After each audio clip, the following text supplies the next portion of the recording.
ada satu titik kita harus berkata pada diri sendiri, cukup adalah cukup. Aku nggak mau gini terus. Aku nggak mau kedagingan. Roh Kudus mau berbuat sesuatu. Aku harus memulai dengan roh dan mengakhiri dengan roh. Tuntunlah, peganglah tanganku Roh Kudus. Aku mau. Janganlah kita jadikan berhala perasaan kita. Sekarang waktunya kita meresponi Tuhan dengan iman. Dan melangkah dengan iman juga. Sampai kapan kita itu mau lari di gua? Ya, predecessor atau seniornya Elisa dulu juga pernah lari ke dalam gua karena dia ketakutan. Manusia itu cenderung untuk lari dari kenyataan. Cenderung untuk lari dari keadaan. Lari dari permasalahan. No. Satu titik kita harus hadapi. Semuanya satu paket lengkap. Berkat dan masalahnya. Hadapi semua. Tuhan, Kau mengampuni dosa kami itu jauh dari standar-Mu. Tapi kami percaya kasih karunia-Mu menjemput setiap kami, mengangkat kami seperti gunung batu di bawah kami, yang mengangkat kami tinggi. Tuhan, sampaikan sabda-Mu, upgrade kami, jadikan kami layak di hadapan-Mu. Persis seperti yang Kau mau, kami tidak mau malu-malu, kami mau berdiri teguh atas dasar firman-Mu. Sembunyikan hamba-Mu di balik salib-Mu Tuhan, terpujilah nama-Mu. Kami siap mendengarkan suara-Mu. Dalam nama Yesus. Haleluya. Amin. Praise the Lord. Puji Tuhan. Hari ini saya rindu sekali agar Anda dipakai Tuhan. Ada sebuah janji bahwa Tuhan akan memakai setiap kita. Sekalipun kita ini jauh dari standar. Tapi kalau Anda ingin untuk berhasil, ingin dipakai oleh Tuhan Yesus, inilah saat teduh untuk Anda. Kita buka bersama-sama firman Tuhan. Saya berikan judul, Jangan Malu-Malu Jika Mau Maju. Siapa yang mau maju di dalam Tuhan bisa angkat tangan, sekalipun saya nggak bisa melihatnya, Tuhan bisa melihatnya.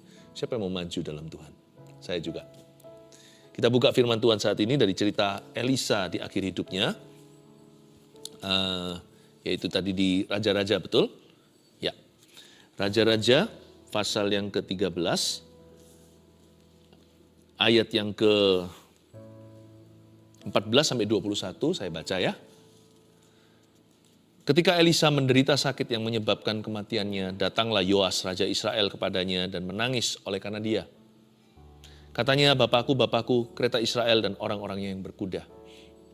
Berkatalah Elisa kepadanya, ambillah busur dan anak-anak panah.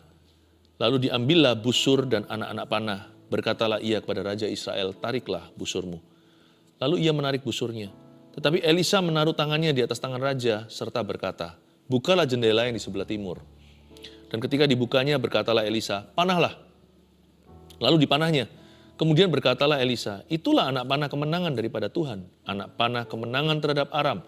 Engkau akan mengalahkan Aram di Afek sampai habis lenyap.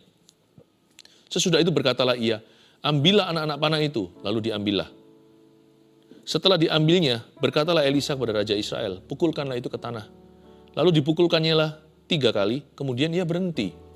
Tapi gusarlah abdi Allah itu kepadanya serta berkata, seharusnya engkau memukul 5 atau 6 kali. Dengan berbuat demikian engkau akan memukul Aram sampai habis lenyap. Tapi sekarang hanya 3 kali saja engkau akan memukulnya. Sesudah itu matilah Elisa, lalu ia dikuburkan. Adapun gerombolan Moab sering memasuki negeri itu pada pergantian tahun. Pada suatu kali, orang sedang menguburkan mayat, ketika mereka melihat gerombolan datang, dicampakkan merekalah mayat itu ke dalam kubur Elisa lalu pergi.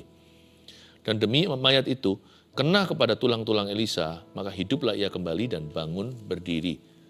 Saya tunjukkan sekarang ya, seorang raja yang grogi, jangan terpancing, jangan terjebak dengan suatu asumsi bahwa karena dia raja, dia yang superior.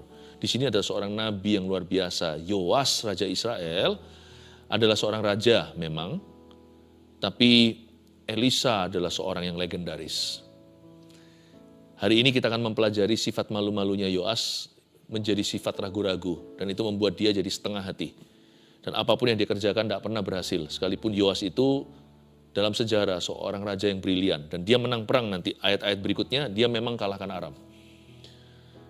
Tapi kita perlu mempelajari sesuatu bahwa karakter itu nomor 1. Kita baca sekarang sekali lagi ayat 14, saya akan bahas satu persatu. Ketika Elisa menderita sakit yang menyebabkan kematiannya, jadi di saat-saat akhir hayat, datanglah Yoas Raja Israel kepadanya dan menangis oleh karena dia. Kenapa Yoas nangis? Karena Elisa itu aset bangsa. Elisa ini dalam sejarah cerita bangsa Israel berkali-kali menolong negara dalam kesulitan lewat karunia profetiknya. Pernah sekali bahkan membuat suatu rescue yang kalau bukan karena Elisa sudah lenyap bangsa Israel. Jadi bukan karena Yoas, bukan karena kereta kudanya, bukan karena arminya. Katanya begini, Bapakku kereta Israel dan orang-orang yang berkuda. Yoas sangat mengagumi Elisa. Bolehlah ya kita mengagumi orang, tapi jangan sampai iman kita lihat orang. Nah itu perbedaannya. Biasanya sifat malu-malu, grogi semuanya itu karena terlalu mawas diri, terlalu menyadari kita berada dalam kehadiran seseorang. Yoas sangat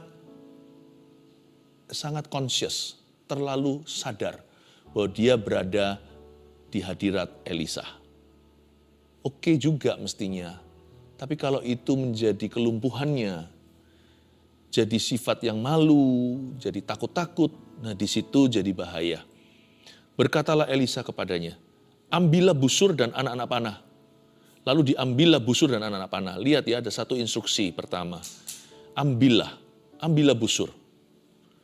Lalu kemudian instruksi kedua, berkatalah ia kepada Raja Israel. Elisa ngomong begini, tariklah busurmu, lalu ia menarik busurnya. Instruksi kedua, tarik busur. Tapi Elisa menaruh tangannya di atas tangan raja. Saya bisa pakai imajinasi sedikit di sini. Waktu Elisa dengan tangannya sudah rapuh, ingat ya, ini akhir hayat. Elisa menaruh tangan di atas tangan raja, sekalipun tangan raja masih sangat youthful. Yoas belum tua. Tapi Elisa sudah sangat lanjut usia. Elisa waktu itu taruh tangannya di atas tangan raja. Mungkin raja langsung gemetaran. Wah, ini orang yang dia sangat idolakan.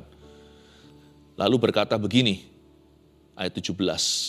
Elisa ngomong, berikan perintah lagi, bukalah jendela yang di sebelah timur.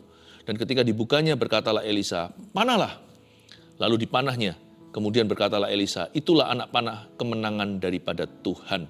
Anak panah kemenangan terhadap Aram.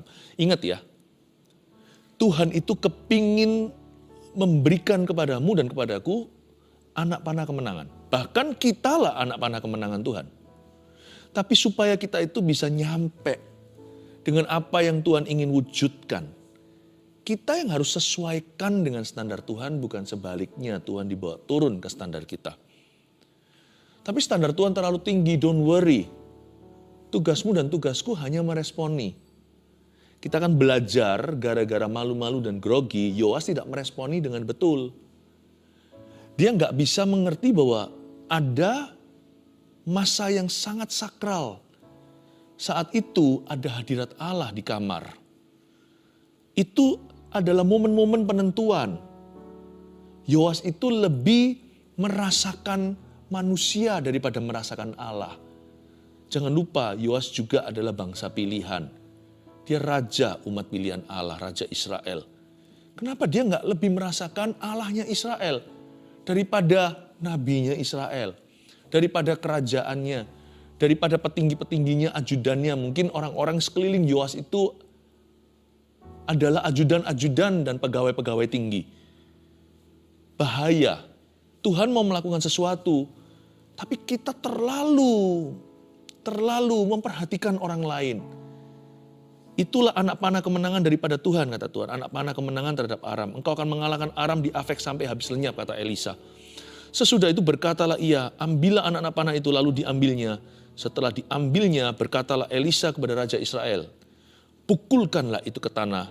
Lalu dipukulkannya 3 kali, kemudian ia berhenti. Kalau Anda baca di ayat-ayat tadi, instruksi 1, ambillah anak panah, ambillah busur, lalu tariklah busur, buka jendela, panahlah, pukulkanlah ke tanah.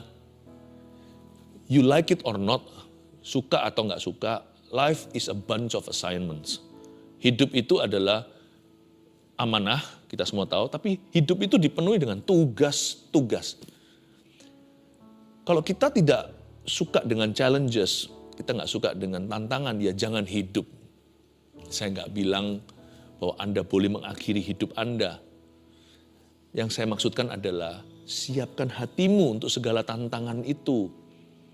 Hidup itu penuh dengan rintangan. Hidup itu penuh dengan instruksi. Ambil busur, panahlah, pukulkan ke tanah. Life is spiritual warfare. Bahkan hidup adalah peperangan rohani. Ayo, kalau kita mau berhasil dan dipakai Tuhan, mental kita nggak boleh mental perbudakan seperti di zaman Mesir. Bayangkan mereka keluar dari Mesir itu lewat Laut Merah yang dibelah. Cepat, Bapak Ibu Saudara. Tapi 40 tahun kemudian Mesir, tanah perbudakan, gak pernah keluar dari hati bangsa Israel. Semua mereka mati binasa di padang gurun. Sisa 2, Yosua dan Kaleb. Bangsa Israel 40 years, 4 dekade, gak pernah mempersiapkan diri, gak kunjung siap juga masuk Kanaan. Ada satu titik kita harus berkata pada diri sendiri, cukup adalah cukup. Aku gak mau gini terus. Aku gak mau kedagingan. Roh Kudus mau berbuat sesuatu. Aku harus memulai dengan roh dan mengakhiri dengan roh. Tuntunlah, peganglah tanganku Roh Kudus. Aku mau. Janganlah kita jadikan berhala perasaan kita. Sekarang waktunya kita meresponi Tuhan dengan iman. Dan melangkah dengan iman juga. Sampai kapan kita itu mau lari di gua? Ya, predecessor atau seniornya Elisa dulu juga pernah lari ke dalam gua karena dia ketakutan. Manusia itu cenderung untuk lari dari kenyataan. Cenderung untuk lari dari keadaan. Lari dari permasalahan. No. Satu titik kita harus hadapi. Semuanya satu paket lengkap. Berkat dan masalahnya. Hadapi semua. Maka tegaklah kepalaku, hadapi lawanku yang berada di sekelilingku. Dan mulutku memuji. Masyurkan, bermasmur bagimu, bersorak bagi kebesaranmu. Itu dia. Maka tegaklah kepalaku, hadapi lawanku yang berada di sekelilingku. Dan kadang-kadang lawan kita nggak ada di sekeliling kita. Lawan kita itu ada di dalam kita. Lawan orang yang paling besar seringkali adalah dirinya sendiri, egonya, termasuk grogi dan rasa minder malu-malunya. Apapun yang membuat Anda dan saya merasa insufficient atau tidak cukup diri, itu harus kita lawan, itu harus kita hadapi. Pukulkan itu ke tanah. Ternyata ini raja, kelihatannya berjubah raja bermahkota, tetapi mentalnya belum sampai ke singgasana. Ini orang tugasnya lebih gede daripada kesiapannya. Tanggung jawabnya lebih besar daripada karakternya. Dia defisit. Makanya dikasih sama Elisa tugas-tugas, ambillah, panahlah, gitu aja gagal. Dan nanti kalau mau menghadapi kenyataan, kalau dia mau menghadapi tantangan sesungguhnya dalam kehidupan dan kerajaan, apa dia ready? Kalau Anda baca ayat-ayat berikutnya, dia menang perang. Tapi menang perang itu sebenarnya masih gara-gara Elisa. Yoas bukanlah raja besar. Bahkan bukan juga raja baik. Akhirnya juga gagal total. Tuhan kasih kesempatan. Tapi kalau kesempatan itu kita tidak betul-betul hargai, kita tidak ambil alih, take ownership dan belajar untuk bertanggung jawab atasnya, kesempatan gak akan terus mengetuk. Kadang-kadang gak mengetuk 2 kali. Camkan itu, tanamkan. Instruksi dan Yoas, bahkan di kamar kematian Elisa, itu aja gagal setengah. Nanti di hidup gimana dia? Kita lihat ayat 19. Tetapi gusarlah abdi Allah itu kepadanya serta berkata, loh, seharusnya engkau memukul 5 atau 6 kali. Dengan berbuat demikian engkau akan memukul Aram sampai habis lenyap. Tapi sekarang hanya 3 kali saja engkau akan memukul Aram. Sang nabi padahal mau mati, masih bisa gusar hati. Kenapa dia gusar? Dia gemes gitu loh.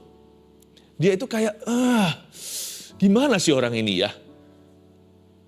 Ini orang masa gak ngerti-ngerti? It's not about him. It's not about you, my friend. Kamu tuh raja. Seluruh bangsa negerimu itu di pundakmu. Segala sesuatu itu ditentukan oleh keputusan dan kebijaksanaanmu. Kok masih bisa mikir diri sendiri? Saya ngerti, tantangan Yoas tidak mudah. Dia berada di depan seorang yang begitu legendaris, yang saya katakan tadi. Lalu dia sendiri punya kerajaan yang menunggu dia. Nanti kembali, apa kata raja? Sebagai pemerintah, pemimpin, ya kan, sebagai Israel nomor 1. Pada saat seperti itu, dia masih sibuk memikirkan tentang dirinya. Makanya orang yang suka grogi, malu-malu itu sebenarnya bukan dosa. Tapi dia itu terlalu penuh dengan diri sendiri. He thinks, kadang-kadang kita kalau dalam konteks itu, kita itu terlalu memikirkan diri sendiri. Padahal dunia tidak berputar, bumi ini berputar pada porosnya. Padahal dunia kita itu tidak berputar dan berporos pada kita. At sometimes ya, penting sekali dari waktu ke waktu kita mematikan diri. Ingatkan pada diri sendiri, it's not about me, it's not about me, it's not about me, it's not about me. Saya ngerti susahnya jadi Yoas. Misalkan Anda biasanya nyanyi indah, tapi sekali nyanyi di depan VIP, pertama kali keluar dari kecamatan atau dari kelurahan, atau keluar dari kampung halamannya, lalu dia diberi kesempatan manggung di depan presiden misalnya, atau Perdana Menteri. Wow, suaranya pun bergetar. Tidak semulus biasanya lentur karena rileks. Suara pun ya, vokal kita itu bisa pengaruh loh kalau kita tegang. Kita main badminton atau main sepak bola atau main basketball. Wah, kalau kita lagi latihan itu selalu tendang masuk gawang. Smash selalu kena. Lewat dengan netnya. Tapi ketika perlombaan, misalnya perlombaan yang sifatnya nasional atau internasional, kita langsung tidak setitis biasanya. Saya tahu grogi itu seperti apa. But forget about yourself. Lupakan dirimu sendiri. Kalau kita mau maju nggak boleh malu. Kalau kita mau mengalami urapan ilahi nggak boleh grogi. Grogi itu sembuhnya cuma satu. Berhenti melihat dirimu. Alihkan perhatianmu kepada orang lain, kepada Tuhan. Andai kata dia bisa lihat, Elisa ini sedang mencoba mentransferkan kuasanya. Bahkan bukan tentang Elisa bukan Elia. Bahkan bukan tentang sang nabi itu atau sang raja. It's not about the prophet, bukan tentang Elisa, bukan tentang Yoas. Ini adalah untuk kepentingan kerajaan Allah di dalam kerajaan Israel. Ini tentang masa depan rakyat. Elisa itu gusar, gemes dia. Ini orang terlalu mencintai dirinya, terlalu merasa dirinya paling cakep, paling ganteng. Terlalu sering lihat kaca, lihat cermin. Orang begitu itu ya, kalau nggak minder ya sombong. Bisa nggak sih lurus gitu loh, luruskan jalan bagi Tuhan. Tutup tuh lembah, ratakan tuh gunung. It's not about you, it's not about me. It's not about any of us, bukan tentang Anda dan saya, bukan tentang kita. Pikirkan tujuan, cost, pikirkan ini untuk kepentingan yang lebih tinggi, kepentingan yang lebih besar. Gusar. Elisa berkata, aduh ini orang kok gak berubah-ubah ya. Gusarlah dia.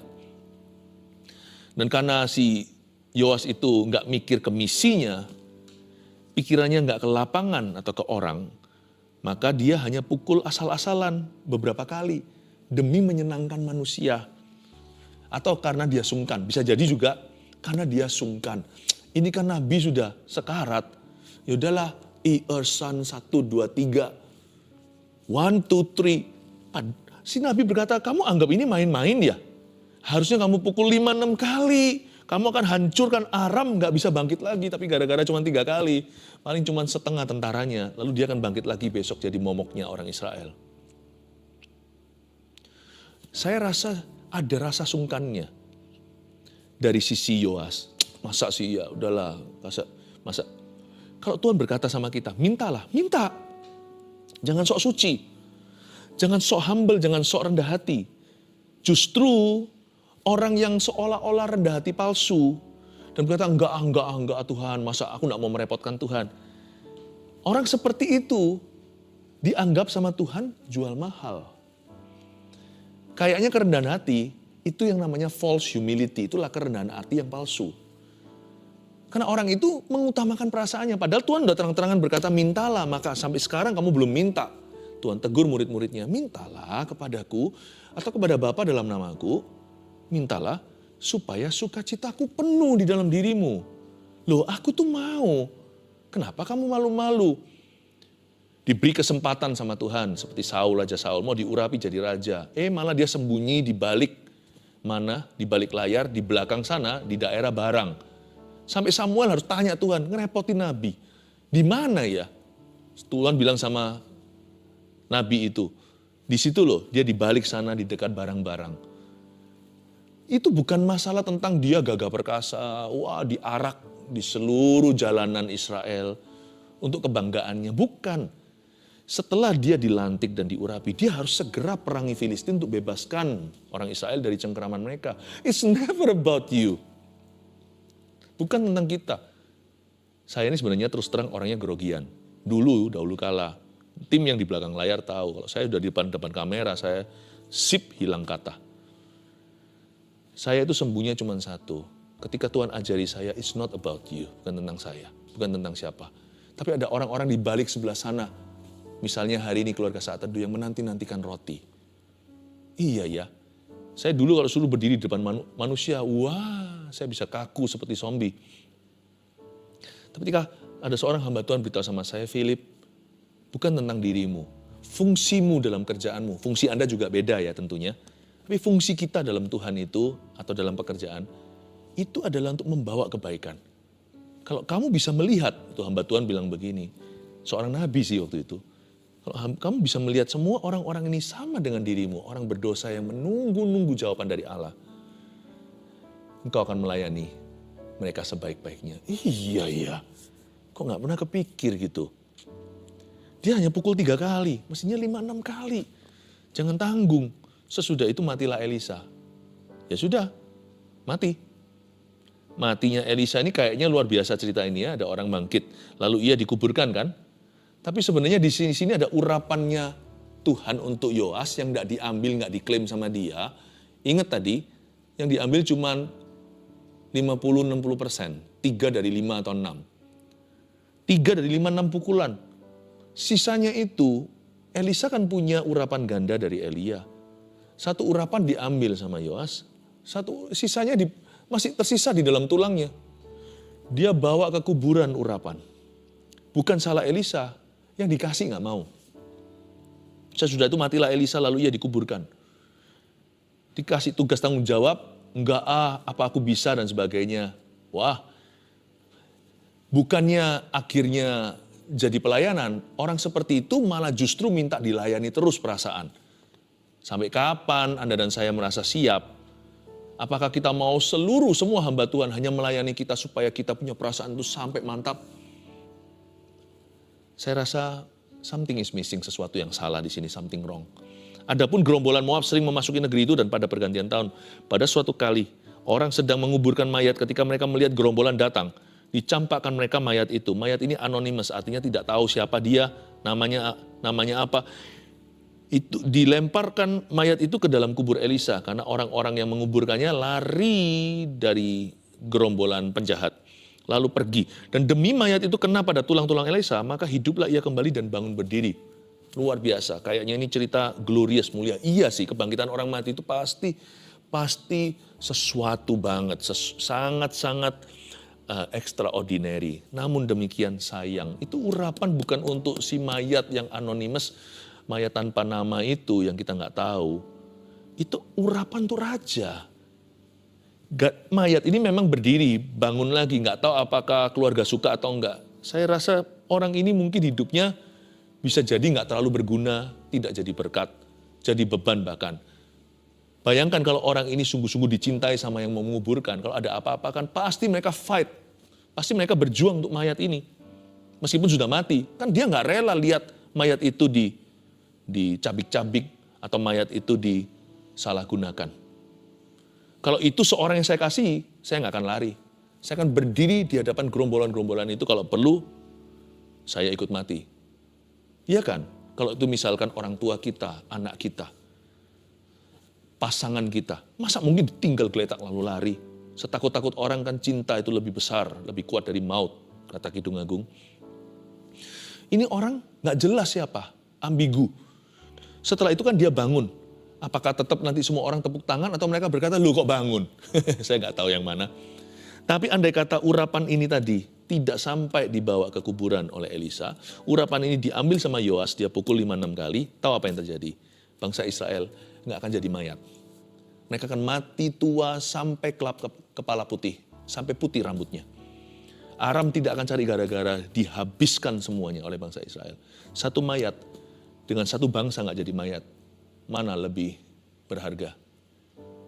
Sayang ya, buang-buang. Saya kasih 3 tatanan kebenaran. Jangan malu-malu. Ini adalah suatu panggilan untuk bertobat dari mencintai diri sendiri. Jangan malu-malu jika mau maju. Atau mau dipakai Tuhan, atau mau berhasil. 1, kenapa? Kenapa jangan malu-malu? Karena sifat malu-malu tidak objektif dalam menafsirkan keadaan. Karena orang yang malu-malu, grogi, ragu-ragu, ya kan? Yang kelihatannya seperti rendah hati, padahal lebih tepatnya rendah diri atau minder. Minder itu sombong kebalik, tunggu sampai orang itu berkuasa, nanti sombongnya setengah mati dan pembuktian diri. Karena orang yang malu-malu itu pikir bahwa bumi berputar pada poros dirinya. Padahal it's never about you. Nggak pernah tentang dirimu, nggak pernah tentang diriku. Makanya itu ada kata gusarlah Elisa. Jangan malu-malu jika mau maju, karena sifat malu-malu itu nggak objektif untuk menafsirkan keadaan dalam menafsirkan apa-apa. Karena dia tidak berpikir dari sudut pandang Allah. Tidak dari pikiran Kristus. Yang kedua, jangan malu-malu jika mau maju, karena malu-malu itu mengurangi bahkan membunuh potensi ilahi. 3 kali saja, 3/5, mestinya 3/6.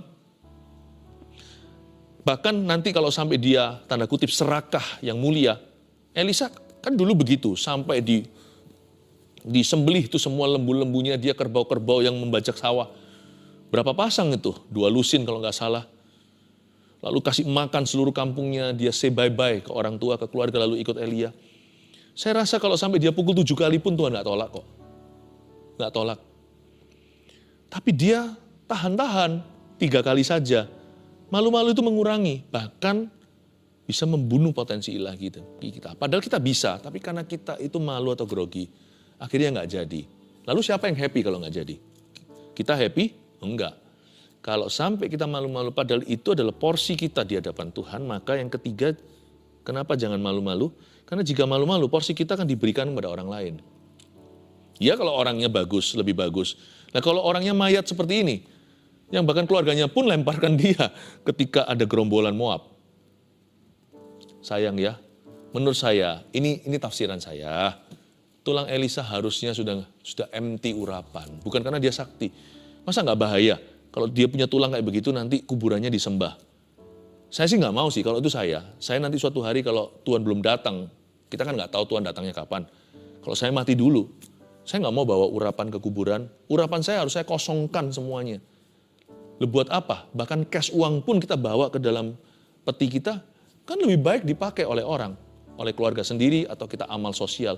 Itu lebih berguna, bisa belikan beras, bisa berikan sembako, bisa kasih baju pada orang-orang yang tidak punya pakaian. Urapan itu lebih berharga dari cash keras, dari apapun juga. Urapan itu lebih berharga dari apapun. Talenta nggak boleh kita simpan di bawah tanah. Urapan apalagi dibawa masuk ke kuburan, itu gimana sih? Nggak bisa dong. Seharusnya menurut saya ini bukan kehendak Allah yang sempurna. Elisa mati dengan gusar, dihembuskan nafas terakhir. Urapannya masih di situ, padahal milik Yoas. Dikasih nanti ke orang lain itu, porsinya. Makanya itu Yesaya pintar. Ini bukan kepandaian manusia, ini adalah hati yang mengerti Allahnya. Ketika Tuhan bertanya, siapa yang bisa pergi untuk kami? Angkat tanganlah Yesaya pasal 6. Ini aku, utuslah aku. Padahal dia itu paling malu, takut. Makanya lidah bibirnya dikasih bara atau apa. Karena dia merasa aku ini kan seperti para nabi-nabi kalau dipilih itu semua punya perasaan ini. Aku tuh najis bibir. Aku tinggal di antara bangsa yang najis bibir.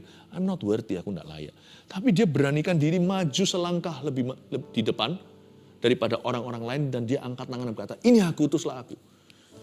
Keluarga Saat Teduh, kalau itu untuk kebenaran jangan malu. Kalau Anda tahu bahwa Anda berada di pihak yang benar, jangan malu. Injil, terhadap Injil. Paulus berkata, aku punya keyakinan kokoh atas Injil, karena Injil itu kekuatan Allah untuk menyelamatkan. Roma 1:16. Dalam bahasa Inggrisnya, I'm not ashamed of the gospel. Aku tidak malu akan Injil. Untuk Injil, jangan malu. Nama Yesus, jangan malu. Malah jangan malu-maluin. Kita itu pokoknya untuk sesuatu yang benar. Untuk kita berdiri teguh kalau ditanya sama orang kebenaran, kita ngomong apa adanya. Kita nggak usah lukai orang lain atau menyinggung mereka. Kita bisa pegang sendiri prinsip kebenaran itu kalau kita ditodong, ditanya, ngomong apa adanya. Dosa adalah dosa. Jangan malu. Jangan malu gandeng pasanganmu. Dia yang sah di mata Tuhan. Sekalipun mungkin sudah nggak secantik atau secakep orang lain karena manusia menua. Karena ini adalah kekasihku. Jangan malu. Malulah kalau kita berdosa. Malulah kalau kita berbuat salah. Tapi ya jangan lama-lama, cepat bertobat, tinggalkan. Udah, Tuhan tuh ampuni, move on. Tuhan bisa kasih lembaran baru. Malulah kalau kita itu pura-pura. Ya. Kalau orang yang sudah salah, nggak tahu malu. Nah yang itu, yang kayak begitu itu yang celaka. Saya dorong Anda. Kalau untuk perkara-perkara Allah, perkara-perkara yang betul dalam hidup, kalau itu memang sudah tadi tugas, tanggung jawab, talenta Anda, responsibility menjadi duty, atau menjadi dinasmu, tanggung jawabmu, udah jangan malu, lakukan bagianmu. Kalau saya berkhotbah, ya saya tidak akan malu berkhotbah, saya akan lakukan yang terbaik. Kalau Anda punya tugas pekerjaan yang lainnya, baik itu di depan orang, atau berurusan dengan manusia, atau di balik meja, jangan malu, lakukan dengan berani, lakukan dengan betul. Maka Tuhan beserta, Tuhan menyertai. Amin. Ada 3 di sini. Jangan malu-malu jika mau maju. Nomor 1, sifat malu-malu tidak objektif dalam menafsirkan keadaan. 2, kenapa kita jangan malu-malu kalau mau maju? Karena malu-malu mengurangi bahkan membunuh potensi ilahi. Nggak mau kan potensinya dibunuh? Nggak mau kan kita mematikan potensi sendiri? 3, jika malu-malu porsi kita akan diberikan kepada orang lain. Tuhan Yesus, hamba berdoa agar Kau memberikan keberanian agar kami berbuat kebenaran. Agar Kau memberikan kepada kami kemantapan hati, bulat tekad ya Tuhan Yesus untuk melakukan bagian peran kami sesuai dengan apa yang kami emban dari Tuhan. Hamba berdoa panggilan-Mu semakin Kau buat clear, semakin Kau buat jelas dalam kehidupan setiap keluarga Saat Teduh. Kami semua mau berperan dan berfungsi sesuai dengan panggilan kami. Hamba berdoa di hari-hari ke depan kami juga tidak mau malu bersaksi untuk nama Yesus. Dan kalau kami tahu di mana dapat roti, kami dulu pengemis yang kelaparan, kami harus tunjukkan pada pengemis yang lain, inilah Injil Yesus Kristus. Kami tidak mau malu Tuhan.